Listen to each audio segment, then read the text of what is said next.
Good morning and good afternoon, because it's nearly exactly 12 o'clock. I have a great pleasure to welcome you on behalf of the ICC once again. My name is Agata, Wąsowska-Pawlik, and it is a greatest pleasure for me to chair the plenary session with Professor Dr. Sharon Macdonald, who will have a lecture on heritage traces, differences, and futures.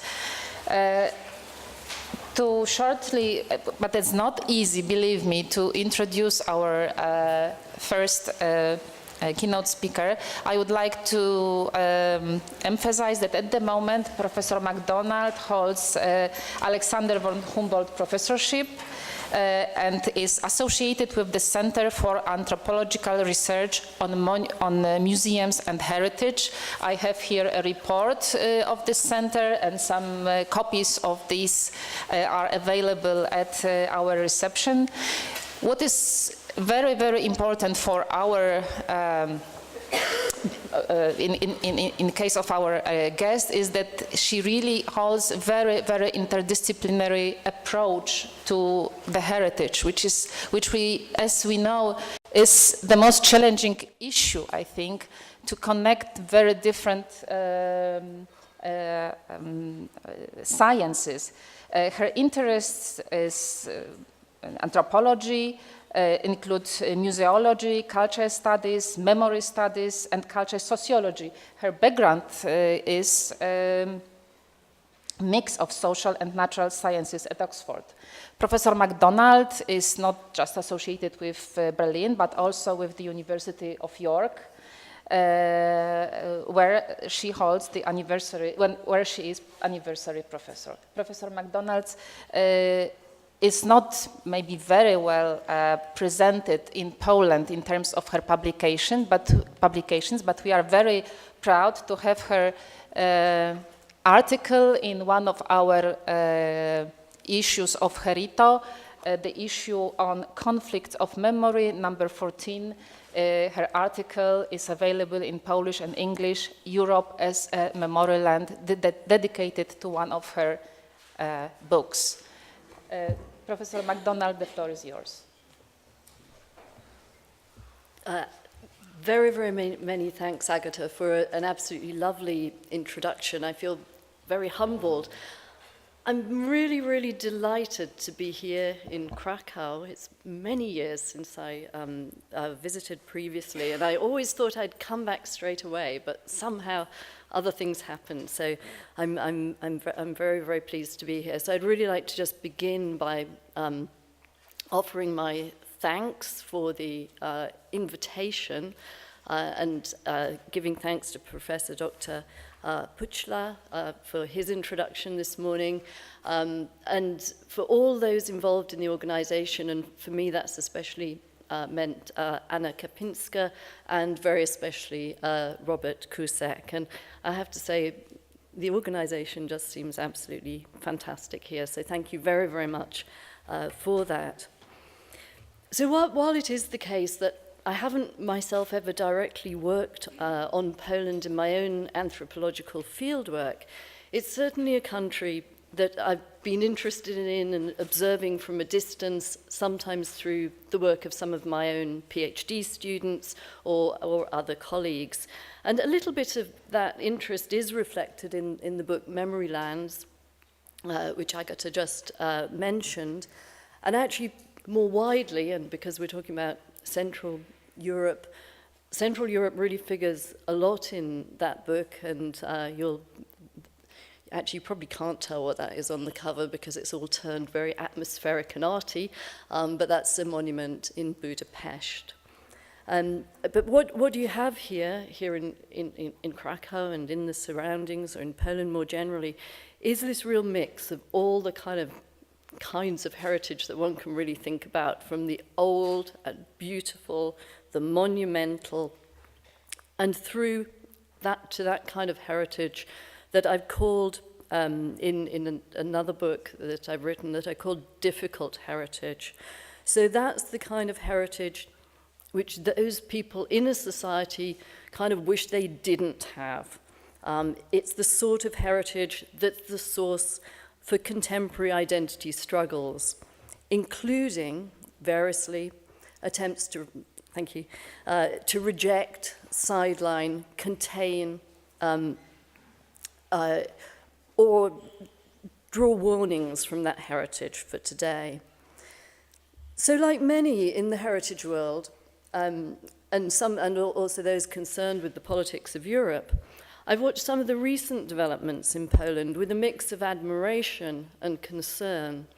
So admiration on the one hand for developments like Polin, and for some of the ambitions that were inherent in the Gdansk new museum to World War II, but also with concern about some of the political interventions into that. So if there's anything today that tells us why heritage is an important contemporary social issue, that certainly does. Well, today I'm not going to discuss that here. There are people here who could talk much, much better than I could on this. But what I want to do is to talk about 3 research projects that I'm currently involved in, so that are all kind of represented in this research centre that Agata mentioned, and she's taken the booklet away. But I will tell you that it's got this very long name, but you can just say the short name, which is karma. And karma has this kind of meaning as well, that, you know, you can bring good karma to things. So maybe we're hoping to do a little bit of that in the contemporary heritage world in this research centre. So I'm going to talk about those, and partly I'm going to talk about them because that's what I just am thinking about so much at the moment, because I'm running these. But I think they maybe do also indicate something about, well, certainly they indicate something about what I see as some of the not just interesting topics in relation to heritage and heritage in society, but also some of the ways in which maybe we can go about studying and working on heritage today. But to kind of lead into that, I wanted to just say a little bit about where heritage studies is at, and some of my views about that. So in many ways, the growth of heritage as a field of study has been really quite remarkable. I was thinking back to, you know, when I was a postgraduate in the 1980s, in disciplines that I was part of, like sociology and social anthropology, it wasn't really on the agenda. We didn't really talk about heritage. But we did, I think, talk about some of the issues, but under different kinds of headings. We talked about things like tradition, and all those invention of tradition debates really got going in the 1980s. We talked about history and historiography, and we talked about questions of identity and where the past played a role in that. But the label heritage itself tended to be used much more and be thought of at that time much more in terms of built heritage, and specifically and particularly about conservation. And a lot of the kind of work and thought at that time, and I suppose if you just said to me as a kind of English speaker back then, if you said heritage, I probably would have thought about national heritage and monuments and big and worthy kind of pasts. So, and I think it's significant that in languages like German, the words for heritage have kind of come in more recently. So previously in German, the language was much more inflected towards the monumental, so with words like Denkmal and Denkmalpflege. And that, I think, the shift, the opening up, so in German now talking much more about Kulturerbe, and using the English language term heritage, and that spread into other languages, I think we can see in that also a kind of change of emphasis in what's being looked at more widely. And also if we look at UNESCO documentation, we can also see this opening up of the idea and term of heritage. Well, there isn't time now to do a kind of whole going into the reasons for all of that, but I want to just point to a couple of things. A lot of the prompting for it came from something that I think we could think about as a democratization of the past, a democratization of the past in the present. So that is an idea that history, that it can come from below, and that more parts of society can and should be remembered, that their pasts, their stories, should also be preserved for the future. What came along with that, though, as well, was also a prompt to kind of realization of the very diversity of claims on the past, and with that, more and more attention to issues of contention over it. So while Michael Rothberg, in his, I think, very important arguments about multi-directional memory, while I think he's certainly right that it's not a zero-sum game, it's not that only one lot can have their memories and the others can't, I think that, and yes, and indeed his other part of his argument that one model can even act as an impetus for another, actually I think that's a very, very big thing that's sort of motivated this expansion. In practice, in some of the cases, however, there are limited resources. Not everybody gets the funding for their heritage to be put in a particular place and to last a long time. So in one museum of World War II, just to take one example, representing all the different perspectives that there might be on it, especially given that some perspectives entail not including others, is not going to actually work out. So that generates a particular kind of dynamic in the heritage world. So in the face of the fact that there's always more history, there's always more past that can be kept, and kept alive in the sense of actively remembered, or kept as heritage in some sense, how are societies to decide which? Now, that in various ways is a question that threads through all of these three research projects that I'm going to discuss very briefly here. But it does so in rather different ways. But what my hope is that by kind of tackling it from different angles and in diverse ways, that we, and also by really grappling with some of the problems involved in forgotten and awkward pasts and their reactivation, that we can gain a better overall understanding and perhaps move towards improved ways of dealing with them.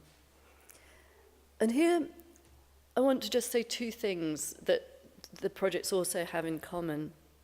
And one of these is about the ways in which they work and their, what we could broadly call their methodologies, or in this case, I think we're particularly talking about the kind of constellations of researchers and others involved in those.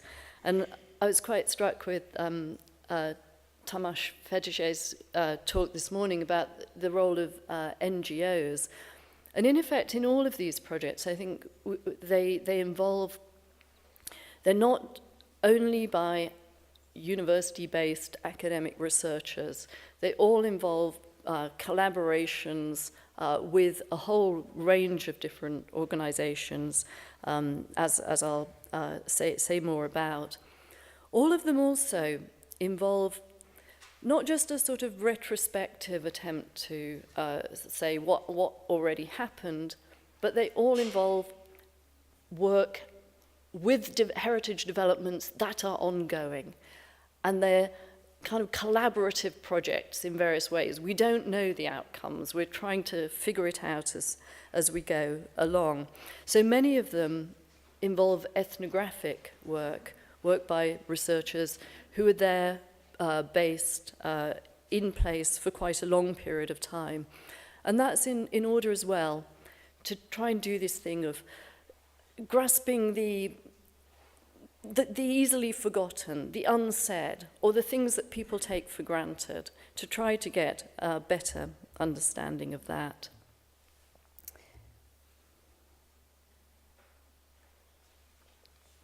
The other thing that they all have in common is a concern with looking at heritage not only as something about the past, and indeed not only as something about grappling with the present and its struggles and problems, but also very, very much as about the future. So in his fairly recent book, The Future as Cultural Fact, Arjuna Padarai makes a distinction between the future as a cultural horizon and the future as what he calls cultural fact. And what he means here, I think, is that in disciplines, well, in the social sciences more generally is what he's talking about, that they've long given attention to thinking about the future in the sense of some kind of awareness that some actions that are undertaken now have the future in mind. So that's the kind of cultural horizon perspective. And historically, that's often been with a concern to kind of keep things pretty much as they are, but not always.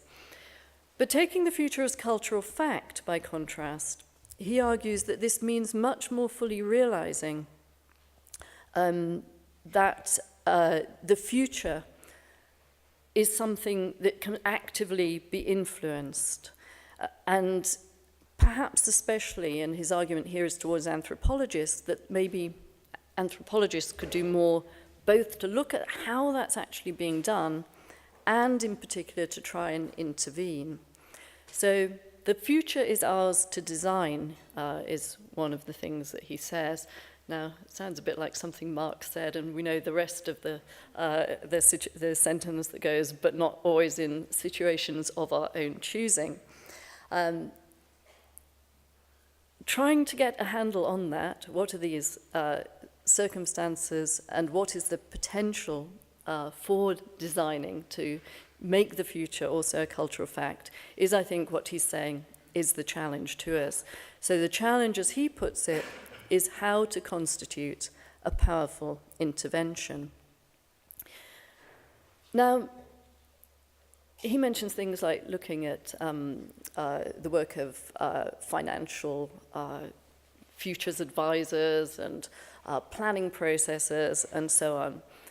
Maybe heritage doesn't seem the most obvious place, first of all, to think about how the future is being crafted. But my argument is that it's actually an absolutely central and crucial place. For what is heritage, after all, other than a kind of managed, designed attempt to push some things, and with them certain values and identities and imaginaries into the future? What is it but a kind of harnessing of the weight of the past to argue for certain kinds of ways of going forward? Okay then, so here I'll start talking about the projects, and the first one happens to be called Heritage Futures. So this is a research project that began 2 years ago, and it's funded by the UK's Arts and Humanities Research Council. It's based at the set of universities that you can see there, with University College London being where the principal investigator, who's Rodney Harrison, where he's based, but we also have colleagues at Linnaeus University in Sweden, so that's Cornelius Holtdorf, and in Exeter, Caitlin de Silvi, and I'm there as University of York. What we also have in this project is actually a very, very large number of partners of all sorts of different kinds, actually including ICOMOS. ICOMOS are one of our official partners in this project. What partnership means is quite varied across the partners, but we keep partners in touch with what we're doing, and sometimes invite them to very collaborative kinds of knowledge exchange events. What this project does is it's kind of figured around a certain number of what we see as real key challenges for heritage for the future. And here you see those. So uncertainty, transformation, diversity. What we do with these is we look at really very diverse and sometimes quite eclectic cases. So, for example, with uncertainty, one of the things that we've been doing, or specifically Cornelis Holtdorf in Sweden has been doing, is looking at nuclear waste as a kind of challenge for thinking about how do you care for the future and thinking about what makes it and how do you deal with that. And actually there's a major issue with nuclear waste. How are you going to sort of keep the memory of where this dangerous stuff is over potentially hundreds of thousands of years? So we take these cases to kind of make us really think about some of the core deep issues involved in heritage. Now, the bit that I lead is the one that's there in red called profusion. And I work on this with researcher Jenny Morgan.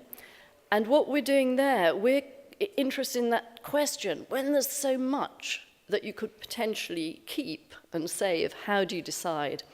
And we're especially interested in that in relation to the material culture of mass production and mass consumption. And so this project is centered around looking at what do people in their own homes decide to do? What do they keep? What do they want to pass on to their children and grandchildren? What are the values involved in that? And looking at small museums of the contemporary everyday and what they're busy doing there. And we partly try to kind of see if the values and ideas are the same across them. It's primarily a UK-based project, though I should say that I'm really always very keen to hear about things from elsewhere. So do tell me about any interesting museum cases and struggles. And I'd love to do an expanded project in other parts of the world. And actually, I think some of the Central European issues and that specificity that was talked about today would be very, very interesting to investigate in relation to that. But I'm going off topic there. Anyway, one of the things that really kind of comes out of this research is that there is in these, I'll talk about the museums for now, this sense of too muchness, as one theorist has talked about it, that there is a struggle to decide. And that although these kind of issues of scarce resources and currently austerity politics play into that, it is also partly a reflex of trying to do this democratization of the past and trying to bring as many people in. And it really sets big questions for those involved in that. And I'm whizzing ahead there. But actually, I won't say more about that. I'll just flag it up because I'm kind of wanting to say something about other projects too. So the next one I wanted to say something about is what is, I suppose, the biggest project that I'm running, and the one that's at the core of the of Karma, this centre. And this is a project that's primarily funded by the Alexander von Humboldt Foundation for 5 years, and we're just a year and a half into it. We also have partners in this project. You'll see at the bottom more formal partners, which includes the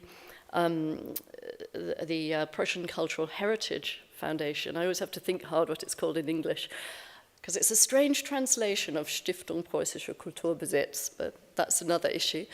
And the Museum of Natural History. But we actually, in practice, work with many different initiatives, including quite small grassroots groups and so on, as part of a question of looking at how, right now, heritage and museums are being transformed in Berlin. And there's a lot of different things that we're looking at there. We are also, I go on to this slide, we are also trying to look at it in international and comparative ways. So we have about 10 researchers who are full-time working in the project, but then others who are affiliated and guests and so on. That slide just tells you some of the areas that we're looking at in particular. What I'll do just, though, to tell you, give you one case from this research, because it's got a lot going on within it, but one I thought was particularly interesting in relation to here.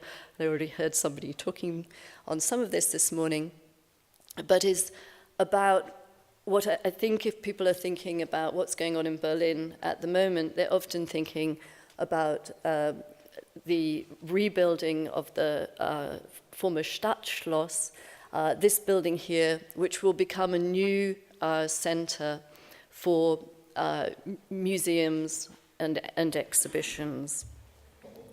But let me tell you why this is very interesting in terms of heritage, and just tell you very briefly here, just a little bit of its history. So this is an image of how once it's finished, this reconstruction is supposed to look. And I have missed out one side, which is actually very different. It's very modern.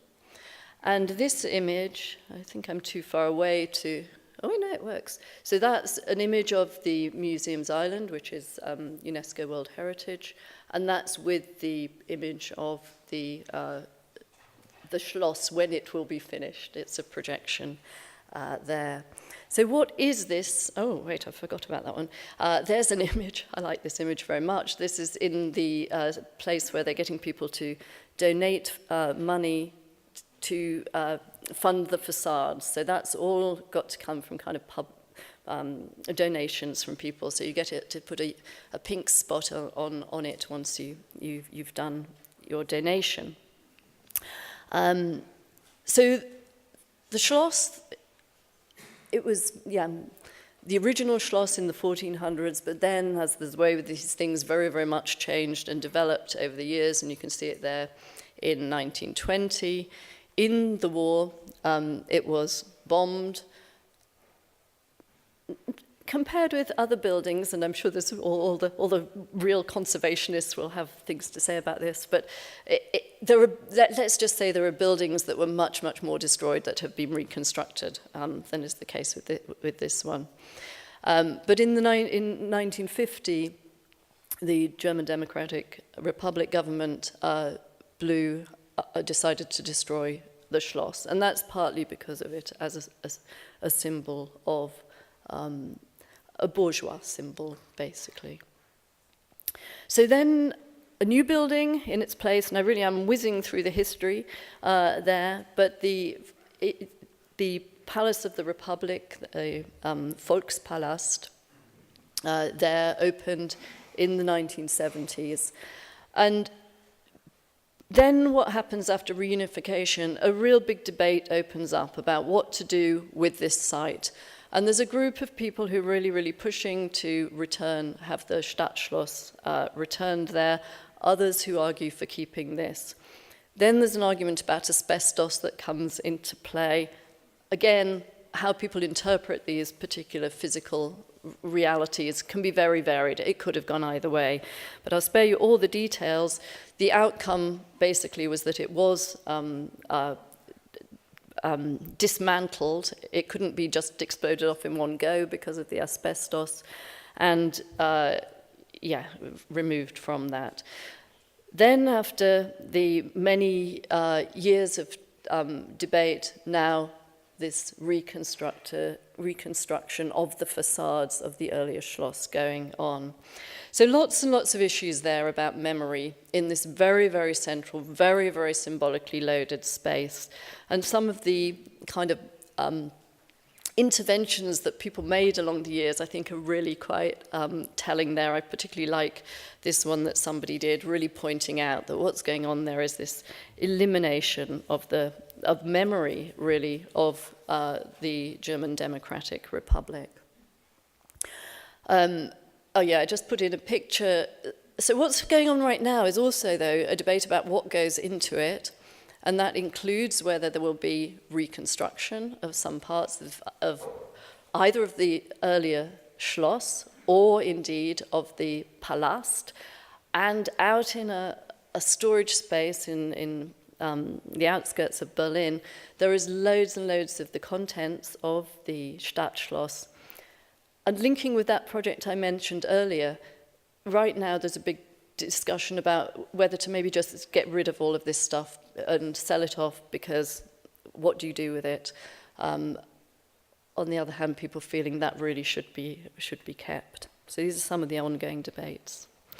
The other thing is that going into the Stadtschloss is new, and the Ethnological Museum has closed down, and it will have a space there, as will the Museum of Asian Art.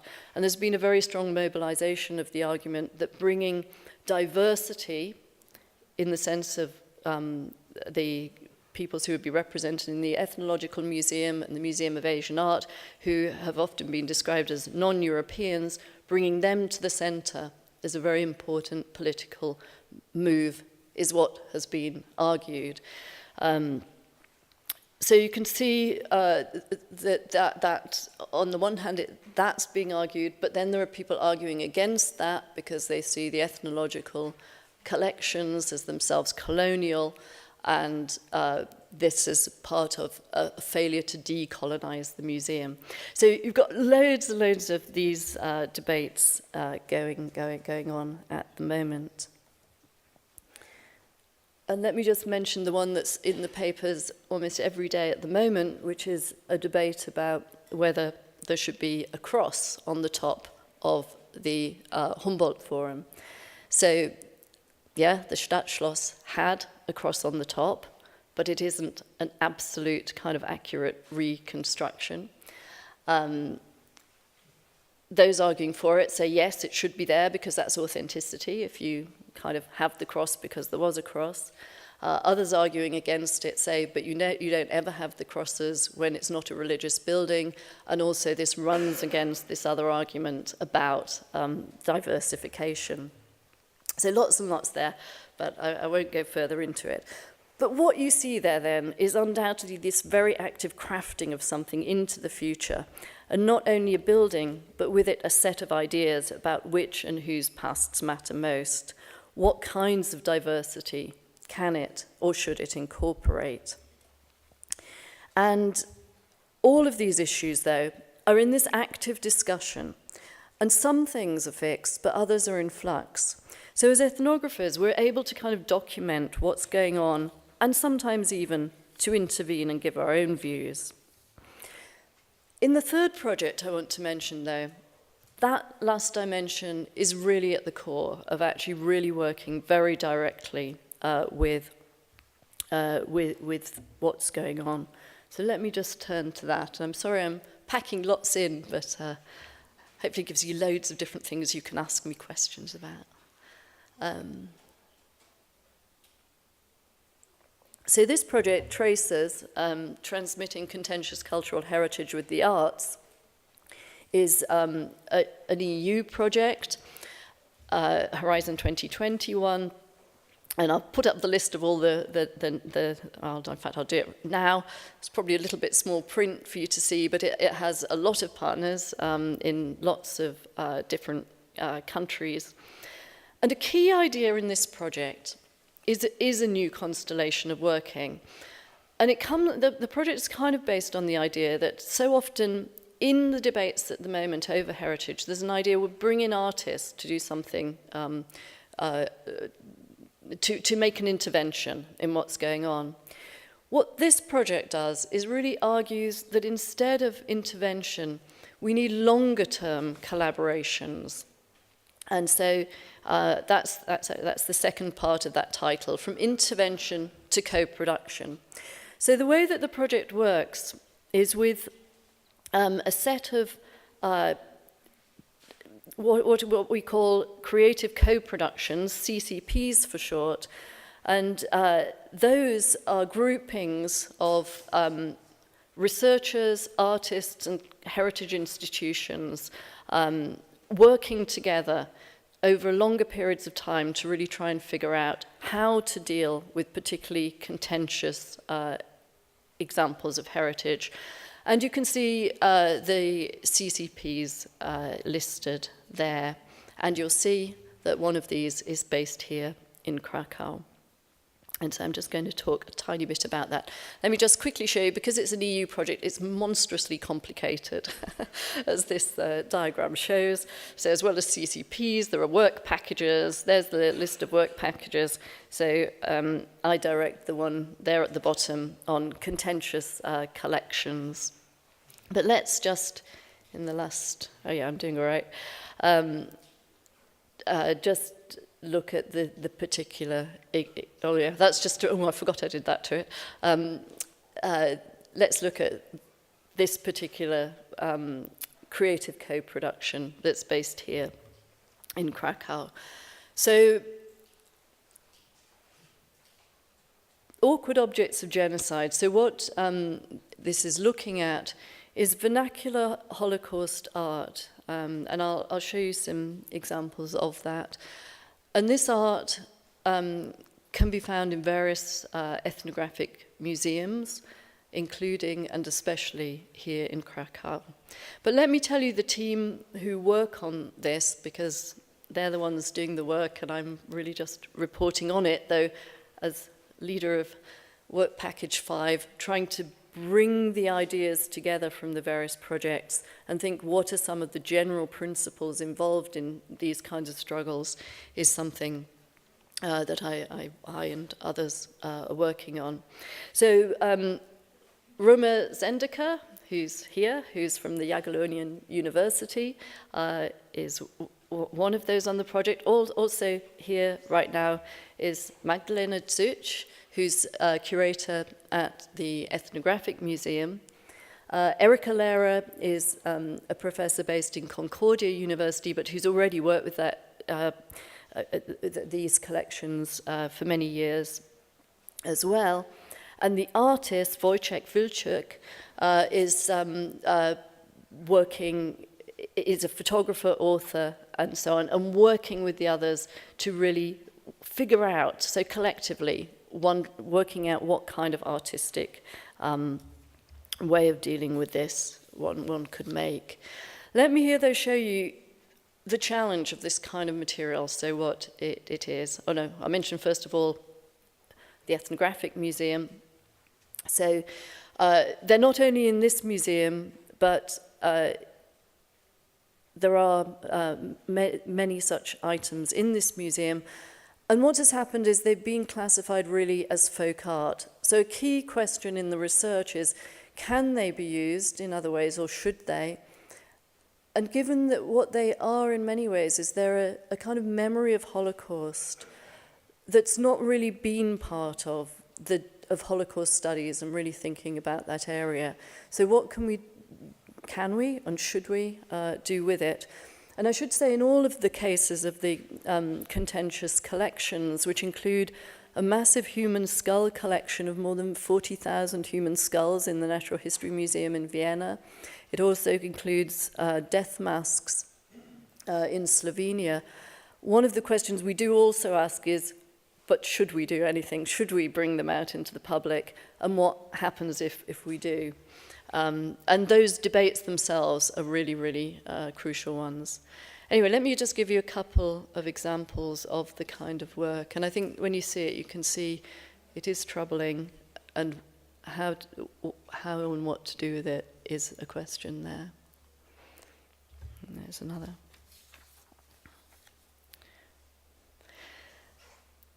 And there's just an image of one of the workshops, so that of where people are discussing some of these issues. So one of the things about the Traces project is it is premised on a kind of idea that a first step towards people being able to live with difficult histories is being open about them. And some of our colleagues in the project have been really theorizing this in relation to Chantal Mouffe's ideas about agonism, the idea that the public sphere can work with it can have these kind of different, unresolved perspectives within it. But the question of how to do that absolutely remains. And in the case here, the idea is especially to use photography and exhibition. But we have to wait. We also would be really interested to see how that's received, and that's an integral part of the work. So just as a sort of way of concluding here. In all of these projects, then, I think what we can see is this real struggle over which pasts to make in the present, and with them, which futures. If museums of everyday life, for example, don't collect enough of today, will they be unable in the future to be able to tell the stories of certain people? And if museums such as the Ethnographic Museum in Krakow hadn't collected that work of the sort that you've just seen, would it have closed off some potentially valuable perspective on the Holocaust? Or if the Schloss in the center of Berlin misses out certain pasts or people, and we have to think there of its contents too, or if it positions itself under a Christian symbol, will it create a kind of hierarchy of the heritageable? Will some people's pasts be rendered less important in future? Well, right now I'm posing those more as questions, yes, more as questions rather than providing answers, though I think I've hinted at some, and as the project goes on, we will no doubt have more fixed things to say on them. But in many ways, what's really important is the process, and the process of asking those questions as things go along. And that's part of the point of this work as well. So these projects are important, I think, because what they do is also they document in real time the struggles, some of the things that later just get completely forgotten, and the quiet voices that when we do the reconstructions later, we might not hear. We might not know the paths that almost happened. And also, as I think the Tracers Project, and especially this work here in Krakow show, they show how one can also potentially resuscitate and put heritage to work in new ways, but by looking at what's going on in this ongoing process of heritage making. We can, I hope, get a better handle on the negotiations and potentials and multiple interests, as well as the limits, as they battle their way into certain kinds of futures. And what we also see, at least sometimes, are potentials for other futures and places where we might just be able to make interventions now or in the future itself, on which I shall stop. Thank you very much.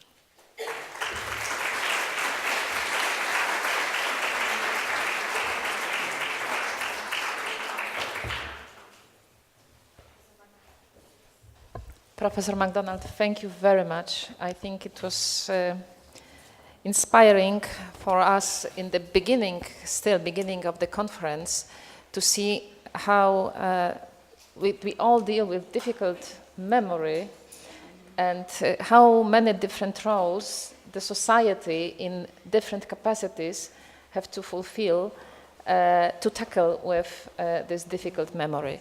And you said questions, it's a process of questioning and questions, so now the floor belongs to the audience. We have micro, so Professor Tenbridge.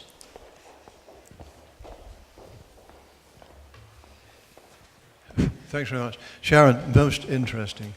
A detail, possible slip on your part, but a constructive one if so. You spoke of the storage of the contents of the Schloss. I think you meant the Palast. But, right. However, it sparked the thought, were any of the contents of the original Schloss preserved? And whether or not they were, is there any intention to return any of the original or quasi-reproductions of the Schloss contents to its recreation?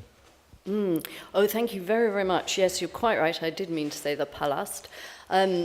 What's happening right now is a kind of tracking down of things, which is quite an interesting process itself. So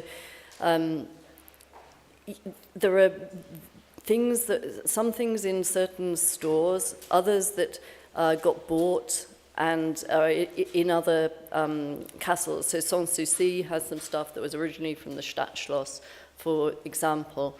And actually these processes are really quite interesting from my point of view. Who will agree to let the stuff go, and how, and so on, and just where those will go. So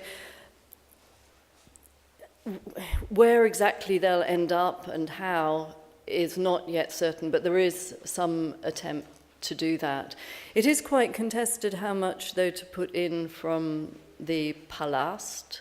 So on the one hand, there's a big push by some people to really have that history quite well represented in the Schloss, but there are others who feel that that's a kind of heroization of that society that should not have a role. So that's a very active contestation that's going on now, so it's not yet resolved.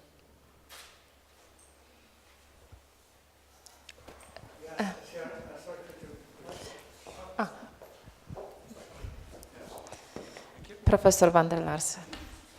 Just to go on and continue this case, I'm very much interested always in the Stadschloss for many years, and at the moment there is also a Dutch president. The new director is Paul Spies, of course, from the Amsterdam Museum, and so we are involved in these kind of reflections also. But what I'm always wondering is that this strange relation between this archaic return of history on the one hand, with this, you could call it democratization of the past, of course, by giving all this 20 euros, etc., from all the people, but in particular, of course, big companies behind it. So it's a kind of commercial project, also with a lot of let's say, journal political support from local, the city, as well as the national government. But there's also this problem that the museum itself is very national in many ways. And it has to solve a lot of problems, of course, with collections on both sides of the former Berlin Wall. But what I find strange is that another kind of Europeanization going on in this Humboldt Forum. Even the name Humboldt Forum, of course, itself is quite interesting. It relates back to this 18th century exploring of the rest of the world. But actually, so I'm very much interested in this. Well, let's say this space, this particular part of the museum where big debates should going to happen. How critical can they actually be if this museum is so much, let's say, almost politically correct, or do you have any ideas on that? Okay, that's a great question. Yeah. It's hard to know, really, but it is very interesting. So you have, yes, somebody like Paul Spies, who is pushing for a kind of, to address the kinds of questions and things that some of the other interests would not address. On the issue of Europeanization, it's quite a complicated picture, because there was, decide where to begin the story. In this move of museums into the Stadtschloss, so there were 3 museums in the outskirts, all sort of together previously. The Ethnological Museum, the Museum of Asian Arts, but also the Museum of European Cultures. A decision was made just to move 2 of them to the centre, not to move the Museum of European Cultures. And that was part of a kind of discourse at that point about a particular kind of diversity. Since then, I think people have seen that there are problems with that, partly because some people have, including myself, have written about why that was a problematic thing to do, how that was constructing Europe in some way as somehow not diverse, amongst other things. So, yeah, in some ways what I think happens is it itself has generated a lot of debate, and really interesting debates. Whether once it's opened it will just settle down and that won't happen anymore. At the moment, it's hard to say, and there are very conservative pushers, But I suppose, yeah, maybe I'm a kind of optimistic person. I kind of think there's space to do some other things, but it's absolutely not settled. So whether later it becomes a story of these attempts, and I think there's some really good people really pushing and very reflective, and that is going on, but the dice are a little bit loaded from the start in certain directions because of certain decisions that were made, including the very building. So it's, I'll give you one example of that, because that was maybe a little too abstract. So this, on the building itself, so at one point, when the Volkspalast had been condemned, but not yet dismantled, there was there were many artistic works, and one of them was to put the word Zweifel, which means doubt, right up on top of the building in really big letters. That artwork still exists, and there are some people who are suggesting maybe that should go back onto the Schloss. So these things of trying to unsettle something that could be very settled, which includes particular ideas about the nation, I think, are still up for at least some sort of intervention, perhaps.